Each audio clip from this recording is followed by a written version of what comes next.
Hello and welcome to Shri Krishna IAS. This is the fifth lecture in the lecture series of economics for UPSC prelims and mains. आज के lecture में मैं आप लोगों के साथ मार्केट इक्विलिब्रियम डिस्कस करूंगा। इससे पहले के जो हमारे 4 लेक्चर थे उसमें मैंने कंज्यूमर बिहेवियर और फर्म का बिहेवियर डिस्कस कर दिया है। वहां पर मैंने यूटिलिटी और डिमांड का कंसेप्ट और सप्लाई का कंसेप्ट भी आप लोगों के साथ डिस्कस कर लिया है। तो इस लेक्चर को देखने से पहले अगर आप लोगों ने वो पहले 4 लेक्चर नहीं देखे हैं तो उनको प्लीज़ देख लीजिए। उसके अलावा एक और इन्फॉर्मेशन मैं आपको दे देता हूँ कि हमने एक करंट के ऊपर एक सीरीज़ शुरू करी है। उस सीरीज़ का पहला लेक्चर मैं अपलोड कर चुका हूँ। आने वाले टाइम में मैं जितने मैक्सिमम पॉसिबल टॉपिक्स हैं करंट के, उनको सभी को कवर करने की कोशिश करूँगा और एक well managed, well structured series आप लोगों के प्रीलिम्स में जो हेल्पफुल हो सके, वो लाने की, प्रोवाइड करने की हम कोशिश करेंगे। उसके अलावा आपको करंट के या स्टैटिक के किसी भी स्पेसिफिक टॉपिक के ऊपर अगर आपको वीडियो चाहिए, आपको जानकारी चाहिए, तो वो आप हमें कमेंट सेक्शन में मेंशन कर सकते हैं या फिर स्लाइड के लास्ट में हमारी ईमेल आईडी और व्हाट्सएप नंबर है, वहाँ पर आप हमें कॉन्टैक्ट करके बता सकते हैं कि किस टॉपिक के ऊपर आपको चाहिए और उस ईमेल आईडी से और व्हाट्सएप नंबर से आपको हमारे इंस्टीट्यूट पर जो भी कोर्सेज अवेलेबल हैं श्री कृष्णा आईएएस में, उनकी जानकारी आपको मिल जाएगी। उसके अलावा अगर आपको मेरे से कोई कम्युनिकेशन करना है, मेरे से इकोनॉमिक्स का कोई स्पेसिफिक डाउट पूछना है, तो उसके लिए आप मेरे को इस ईमेल आईडी के ऊपर मैसेज कर सकते हैं 1993chirag@gmail.com। इसके ऊपर आप मेरे को मेल कर सकते हैं, वहाँ मैं आपके सारे डाउट्स बता दूंगा। तो चलिए आज का लेक्चर शुरू करते हैं, देखते हैं आज हमारे पास क्या है पढ़ने के लिए। तो सबसे पहले समझते हैं कि मार्केट का बिहेवियर क्या होता है और इक्विलिब्रियम किसे कहते हैं। इक्विलिब्रियम वो पॉइंट होता है जहाँ पर डिमांड सप्लाई के बराबर हो जाती है, या कह सकते हैं वाइस वर्सा, सप्लाई डिमांड के बराबर हो जाती है। इसका मतलब ये है कि मार्केट में उतने ही गुड्स आप सप्लाई कर रहे हैं जितने की डिमांड आ रही है, तो उस पॉइंट को क्या कहते हैं? इक्विलिब्रियम पॉइंट कहते हैं। जिस प्राइस पर ये इक्विलिब्रियम अचीव होता है उसको क्या बोला जाता है? उसे बोलते हैं इक्विलिब्रियम प्राइस। और जिस क्वांटिटी पर ये इक्विलिब्रियम अचीव होता है उसे बोला जाता है इक्विलिब्रियम क्वांटिटी। अगर सप्लाई ग्रेटर होती है डिमांड से, तो वहां पर क्या चीज हो जाती है? एक्सेस सप्लाई होती है, उसे बोला जाता है एक्सेस सप्लाई। और अगर डिमांड ज्यादा है, सप्लाई कम है, तो उसे बोलते हैं एक्सेस डिमांड। एक चीज ध्यान में रखिएगा, जब डिमांड एक्सेस होती है और सप्लाई उतनी ही रहती है तो प्राइस इंक्रीज करता है। और जब डिमांड इंक्रीज नहीं करती लेकिन सप्लाई इंक्रीज कर रही होती है, सप्लाई एक्सेस में हो जाती है, तो उस केस में क्या होता है? प्राइस डिक्रीज करता है। प्राइस डिक्रीज करता है। इसका सबसे अच्छा एग्जांपल, जैसे पिछले 1 साल में ऑटोमोबाइल इंडस्ट्री यानी कि कार्स के प्राइसेस गिरे क्योंकि डिमांड कम थी और सप्लाई बढ़ रही थी, इसलिए कार के प्राइसेस कम हुए। और इसका एक्सेस डिमांड वाला एग्जांपल, जैसे अभी हैंड सैनिटाइजर और मास्क के साथ हुआ, उनके प्राइसेस बढ़े क्योंकि डिमांड बहुत ज़्यादा थी, demand was on higher side और supply was on lower side. और इसमें दूसरी चीज़ एक और भी हुई थी कि होल्डिंग भी शुरू हो गई थी, जमाखोरी भी शुरू हो गई थी, तो इस वजह से भी प्राइसेस बढ़े थे। तो जब डिमांड एक्सेस होती है और सप्लाई उतनी ही रहती है तो प्राइसेस बढ़ने के चांसेस होते हैं। जब सप्लाई एक्सेस होती है, जब एक्सेस ऑफ सप्लाई होता है, तो वहां पर प्राइसेस डिक्रीज होने के चांसेस होते हैं।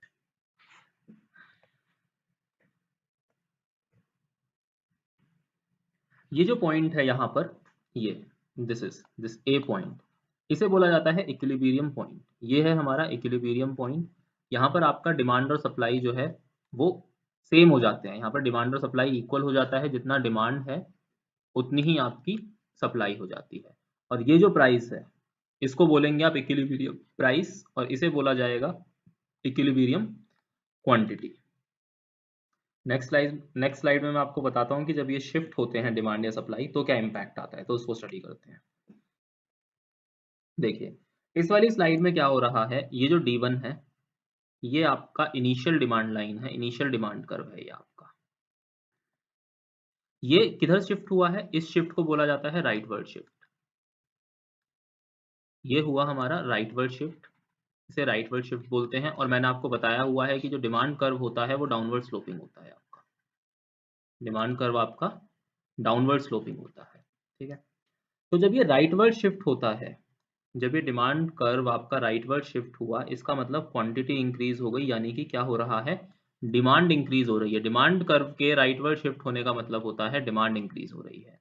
जब डिमांड इंक्रीज हो रही है और सप्लाई उतनी ही है, देखिए सप्लाई कर्व वहीं की वहीं है, यानी कि सप्लाई में कोई चेंज नहीं हो रहा है, तो मार्केट इक्विलिब्रियम को मेंटेन करने के लिए आपको प्राइस को बढ़ाना पड़ेगा, प्राइस ऑटोमेटिकली इंक्रीज कर जाएगा। ये देख रहे हैं, इसकी वजह से क्या हुआ, इक्विलिब्रियम प्राइस जो है, पहले इक्विलिब्रियम प्राइस वो यहाँ पर था, ये ए पॉइंट पर था, अब वो इस बी पॉइंट पर पहुंच गया है।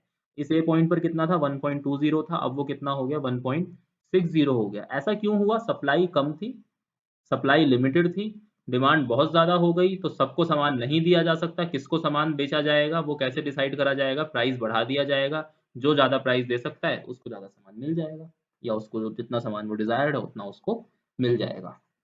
अगली साइड में देखते हैं, इसमें क्या हुआ है कि सप्लाई घट गई। यहाँ पर देखिए क्या हुआ, सप्लाई आपकी लेफ्टवर्ड शिफ्ट हो गई, यानी कि सप्लाई जो है वो डिक्रीज हो गई। सप्लाई डिक्रीज होने पर क्या होता है, सप्लाई डिक्रीज होने पर क्या हुआ, प्राइस फिर से बढ़ गया। ऑब्वियसली सप्लाई डिक्रीज होने पर प्राइस क्यों बढ़ा, क्योंकि डिमांड तो उतनी ही थी ना, डिमांड में कुछ नहीं चेंज आया, डिमांड कर्व वहीं की वहीं है। ये देखिए डिमांड कर्व जो है उसमें नो चेंज है, डिमांड उतनी ही अभी पब्लिक कर रही है, लेकिन सप्लाई घट गई, जो अवेलेबल क्वांटिटी है वो कम हो गई। अब जो अवेलेबल क्वांटिटी कम हो गई, डिमांड उतनी ही है, तो आपको क्या करना पड़ेगा, अगेन आपको प्राइस कम करना पड़ेगा, ठीक है, आपको प्राइस घटाना पड़ेगा, अदरवाइज क्या होगा, मार्केट में जो सामान है वो खत्म होना शुरू हो जाएगा, लोगों को सामान नहीं मिलेगा। सॉरी प्राइस आप, सॉरी यहाँ पर मैं गलत बोल गया, my mistake, this is price आपको बढ़ाना पड़ेगा। जो आपकी सप्लाई कम हो रही है और आपकी डिमांड लिमिटेड है, तो आपको प्राइस बढ़ाना पड़ेगा ताकि मार्केट का इक्विलिब्रियम बना रह सके, ठीक है। तो ये तो हमने बात करी कि जब डिमांड कर्व यहाँ पर मूव करा, जब डिमांड कर्व या सप्लाई कर्व इंडिविजुअली मूव कर रहे हैं। अगर सिमिलरली मैं ऐसी स्लाइड में बात करूँ, अगर आपका डिमांड कर्व लेफ्टवर्ड मूव कर जाता, अगर आपका डिमांड कर्व लेफ्टवर्ड मूव करता, तो उस केस में क्या होता, आपका डिमांड कर्व लेफ्टवर्ड मूव करता, डिमांड कम हो जाती, इक्विलिब्रियम प्राइस लो हो जाता। सिमिलरली अगर इस वाली स्लाइड में हम बात करें, अगर सप्लाई आपकी राइटवर्ड मूव करती, तो उस केस में क्या होता, सप्लाई इंक्रीज हो जाती, सप्लाई इंक्रीज होती तो नया इक्विलिब्रियम प्राइस क्या हो जाता, ये डिक्रीज हो जाता, न्यू इक्विलिब्रियम प्राइस जो है वो डिक्रीज हो जाता है। यहाँ पर कुछ आपका न्यू इक्विलिब्रियम प्राइस बनता इस पॉइंट पर। तो आप लोगों को समझ में आ गया होगा, जब डिमांड कर्व इंडिविजुअली, जब डिमांड कर्व राइटवर्ड शिफ्ट होगा तो प्राइस इंक्रीज करेगा, और जब सप्लाई कर्व लेफ्टवर्ड शिफ्ट होगा तो भी प्राइस क्या होगा, इंक्रीज होगा। अगर ऑपोजिट होंगे तो प्राइस डिक्रीज हो जाएगा। अब देखते हैं कि जब ये दोनों साथ में मूव करते हैं तो क्या फर्क आता है, समझते हैं। ग्राफ 1, ग्राफ ये यहाँ पर ये जो ग्राफ 5, ग्राफ 6, ग्राफ 7 है, इसको आप ग्राफ 1, ग्राफ 2, ग्राफ 3 और ग्राफ 4 समझ लीजिए, ठीक है। यहाँ पर आप देखते हैं, पहला ग्राफ देखते हैं, पहले ग्राफ में क्या हो रहा है।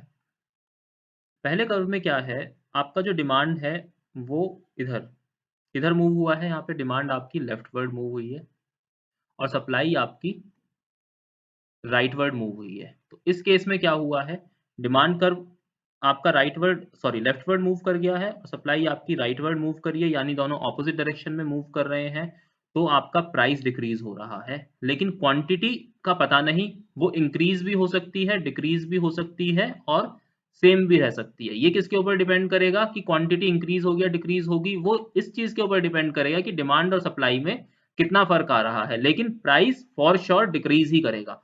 तो यहाँ पर एक टेबल बनाते हैं, तो इधर मैं एक टेबल बनाता हूँ, यहाँ पर ध्यान से देखिएगा, एक टेबल बनाते हैं।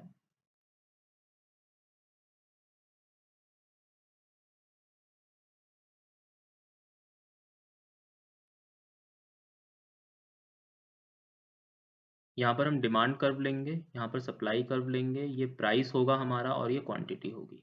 तो पहले केस में जब डिमांड हमारी लेफ्टवर्ड मूव करेगी और सप्लाई हमारी राइटवर्ड मूव करेगी, तो हमारा प्राइस डिक्रीज होगा और क्वांटिटी अननोन रहेगी। क्वांटिटी इंक्रीज भी हो सकती है, डिक्रीज भी हो सकती है या सेम भी रह सकती है।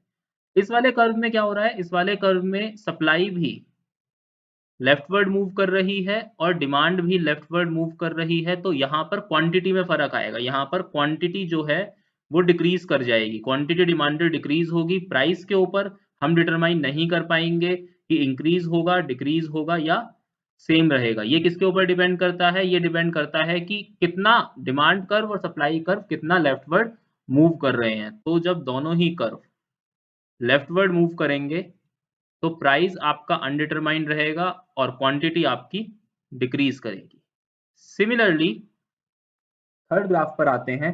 यहाँ पर क्या हो रहा है? यहाँ पर आपका डिमांड कर्व राइटवर्ड शिफ्ट हो रहा है। बताया था जब डिमांड कर्व राइटवर्ड शिफ्ट होता है तो प्राइस बढ़ता है, और सप्लाई कर्व भी आपका सप्लाई कर्व आपका लेफ्टवर्ड मूव हो रहा है। बताया था मैंने आपको पहले भी कि सप्लाई कर्व जब लेफ्टवर्ड मूव होता है तो भी प्राइस बढ़ता है। तो इस वाले केस में क्या होगा? प्राइस इंक्रीज करेगा, क्वांटिटी अगेन अननोन रहेगी।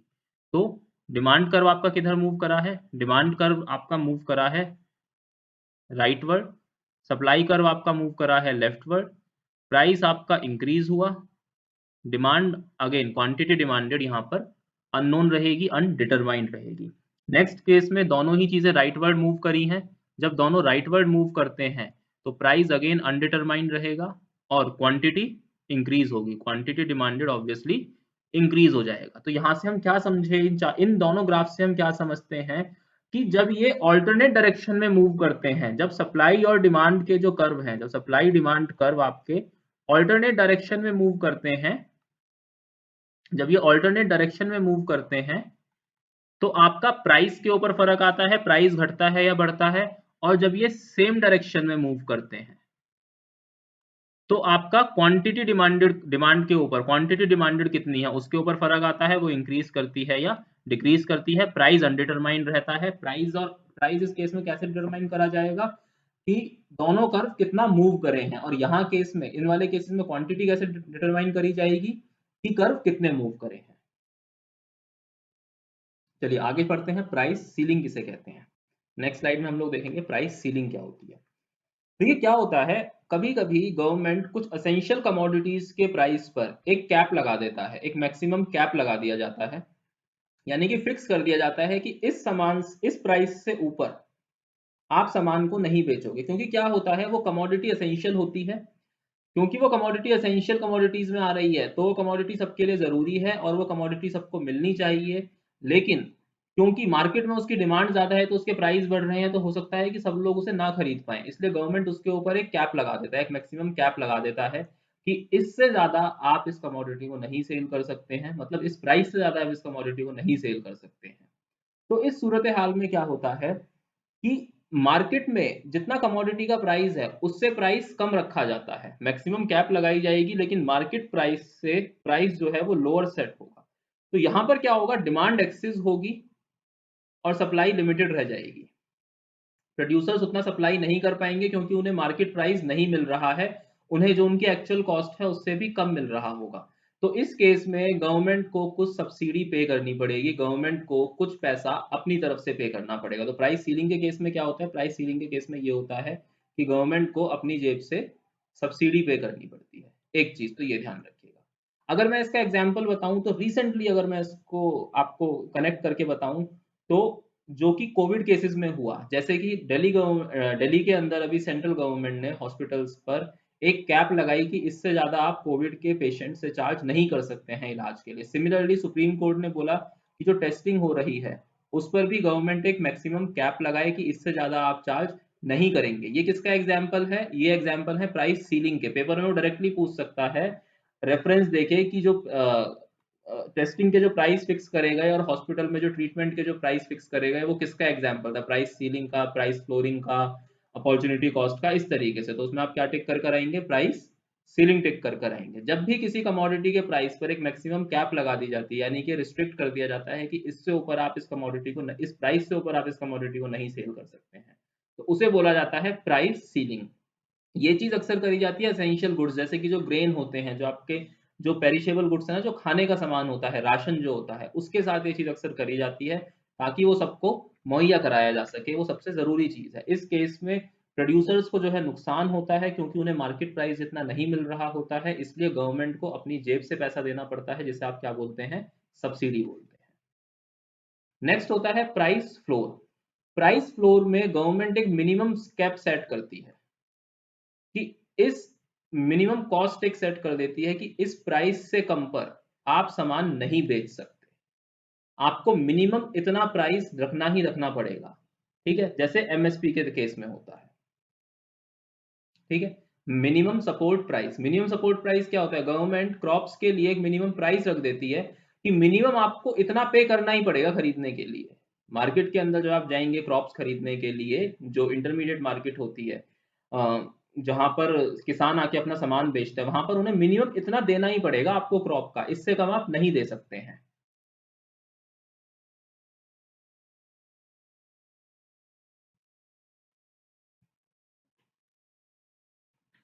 और ये जो एमएसपी है, ये जो मिनिमम प्राइस है, प्राइस फ्लोर है, ये अक्सर मार्केट प्राइस से थोड़ा ज़्यादा सेट करा जाता है, ये मार्केट प्राइस से हमेशा ज़्यादा सेट करा जाएगा, ठीक है। तो इस केस में क्या होगा, इस केस में एक्सिस ऑफ सप्लाई हो जाएगी, सरप्लस एक्सिस, यहाँ पर सप्लाई एक्सिस होगी, क्वांटिटी एक्सिस हो जाएगी। ऐसा क्यों होगा, क्योंकि देखिए मार्केट प्राइस से जब कोई चीज ज्यादा पे बिक रही होगी, जब जितना मार्केट प्राइस सपोज कीजिए 100 रुपए है और गवर्नमेंट ने बोल दिया कि आपको कम से कम 110 रुपए तो पे करने ही पड़ेंगे, इससे कम पर सामान नहीं मिलेगा, तो इस केस में क्या होगा कि जो सप्लाई साइड है, यानी कि जो प्रोड्यूसर है, वो अपने गुड को ज्यादा से ज्यादा बेचना चाहेगा, लेकिन कंज्यूमर खरीदने के लिए विलिंग नहीं होगा, क्योंकि वो ये कहेगा कि भाई मैं मार्केट प्राइस से ज्यादा क्यों पे करूं। तो कंज्यूमर केवल उतना ही खरीदेगा जितने की उसे जरूरत होगी। तो इस केस में क्या होगा, सरप्लस होगा, सप्लाई का सरप्लस हो जाएगा, मार्केट के अंदर एक्सेस सप्लाई होगी, एक्सेस गुड्स फ्लो कर रहे होंगे, तो उस एक्सेस गुड को, उस सरप्लस को किसे परचेज करना पड़ेगा, वो गवर्नमेंट को परचेज करना पड़ेगा,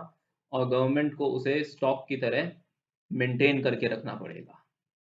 इसे बोला जाता है प्राइस फ्लोरिंग। ये अक्सर करा जाता है मिनिमम वेजेस के कंसेप्ट में, जहां पर आप वेज मिनिमाइज कर देते हैं, कम से कम इतना आपको लेबर को पे करना पड़ेगा। दूसरा जो एमएसपी मैंने आपको बताया, मिनिमम सपोर्ट प्राइस, ये क्या है, ये भी एक एग्जाम्पल है प्राइस फ्लोरिंग का। प्राइस फ्लोरिंग में एक मिनिमम कीमत सेट करी जाती है जो कि मार्केट प्राइस से ज्यादा होगी, प्राइस सीलिंग में एक मैक्सिमम कीमत सेट करी जाती है जो कि मार्केट प्राइस से कम होगी। मतलब प्राइस सीलिंग में आप इस एक पर्टिकुलर अमाउंट से ज्यादा पर सामान नहीं बेच सकते, और प्राइस फ्लोरिंग में आप एक पर्टिकुलर अमाउंट से कम पर सामान नहीं खरीद के ला सकते हैं। तो आई गेस ये कंसेप्ट आपको क्लियर हो गया होगा मार्केट के बारे में, डिमांड, ये सप्लाई और डिमांड का जो मूवमेंट होता है कर्व का, वो चीज, और प्राइस सीलिंग और price flooring. Price ceiling, price flooring बहुत छोटा सा टॉपिक है, सिंपल है, इसको प्लीज ध्यान से कर दीजिएगा, और इससे क्वेश्चन आने के बहुत चांसेस हैं। जैसे 2018 में अपॉर्चुनिटी कॉस्ट से एक क्वेश्चन आया था। अपॉर्चुनिटी कॉस्ट एक सिंपल सी चीज होती है, वो मैं जब एमसीक्यूज डिस्कस करूंगा तो वहां पर मैं आप लोगों को उस क्वेश्चन के साथ अपॉर्चुनिटी कॉस्ट डिस्कस करूंगा, प्रीवियस ईयर क्वेश्चंस के साथ में, कि अपॉर्चुनिटी कॉस्ट किसे कहते हैं। और एक सिंपल से टॉपिक के ऊपर एक क्वेश्चन दे दिया था यूपीएससी प्रीलिम्स में, तो आपके 2 नंबर मिलते सीधे, अगर आपने ये जरा सा टॉपिक पढ़ा होता। तो इस तरीके के जो छोटे छोटे टॉपिक है माइक्रो इकोनॉमिक्स में, प्राइस फ्लोरिंग, प्राइस सीलिंग और डिमांड कर्व की मूवमेंट वगैरह जो है, ये इनको प्लीज ध्यान से करिए, क्योंकि प्रीलिम्स में अक्सर बहुत छोटा सा 2-3 क्वेश्चन ऐसे टॉपिक्स के ऊपर उठ के अक्सर आ जाते हैं। तो माइक्रो को बिल्कुल नहीं छोड़ेंगे। ये माइक्रो इकोनॉमिक्स का मेरी तरफ से लास्ट लेक्चर है। इस लेक्चर में मेरे हिसाब से जितनी माइक्रो इकोनॉमिक्स रिक्वायर्ड है यूपीएससी के कंसेप्ट को समझने के लिए, उतनी आपकी हो जाती है। उसके अलावा आप एनसीईआरटी पढ़ सकते हैं माइक्रो इकोनॉमिक्स की। ऑलमोस्ट सारी चीजें मैंने यहाँ पर कवर कर दी हैं। जो एक दो चीजें बची हुई हैं, वो जब मैं पीवाईक्यूज यानी प्रीवियस ईयर क्वेश्चन जब डिस्कस करूंगा, तो उसके साथ मैं डिस्कस कर दूंगा। तो चलिए आज के लेक्चर के लिए इतना ही। अगर आपको लेक्चर अच्छा लगा हो तो प्लीज लाइक कीजिएगा, शेयर कीजिएगा, सब्सक्राइब कीजिएगा, कमेंट करके हमें बता सकते हैं आपको किस किस टॉपिक के ऊपर वीडियो और चाहिए। ये हमारा व्हाट्सएप नंबर है, इस नंबर पर आप कांटेक्ट करके हमें आप जानकारी ले सकते हैं कि हमारे इंस्टीट्यूट में कौन से कोर्सेज अवेलेबल हैं, या फिर आप इस ईमेल आईडी के ऊपर हमें मेल कर सकते हैं। और अगर आपको मेरे से कोई डाउट पूछना है तो उसके लिए आप इस ईमेल आईडी पर मुझसे कॉन्टैक्ट कर सकते हैं। So once again thank you for watching this lecture. और करंट अफेयर की सीरीज भी मैं ला ही रहा हूँ, करंट अफेयर्स के लेक्चर भी मैं आप लोगों के लिए प्रोवाइड करवा रहा हूँ। तो प्लीज़ ज़्यादा से ज़्यादा हमारे लेक्चर्स को लाइक कीजिए, शेयर कीजिए, और हमें बताते रहिए कि आप और किस टॉपिक के ऊपर वीडियो देखना चाहेंगे। Thank you.